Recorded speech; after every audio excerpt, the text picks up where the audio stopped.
Do you remember how many kids at the start of college were pre-med? Chances are you probably knew someone who was pre-med and then ended up dropping out later. But one of the key factors for people to want to continue to be pre-med is to be able to shadow doctors. When I was a senior in high school, an orthopedic surgeon draped his lab coat over me, told me not to say a word, and told everyone that I was a visiting Italian professor.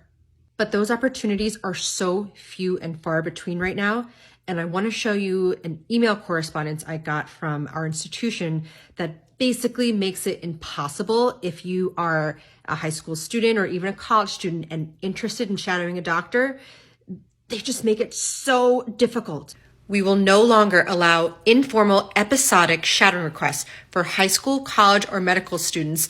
I mean, I don't think your relatives, friends, or neighbors are really wanting to shadowing you without being part of an affiliated educational or formal volunteer program, which means that you can't just, for a day, shadow someone. So that it ends up that only people who have connections to doctors, whose parents know doctors well enough to ask them to shadow, those are the only kids who end up going into medicine. If we want the next generation of healthcare providers to look more like the general population, then making these opportunities even more difficult to get into is not the way.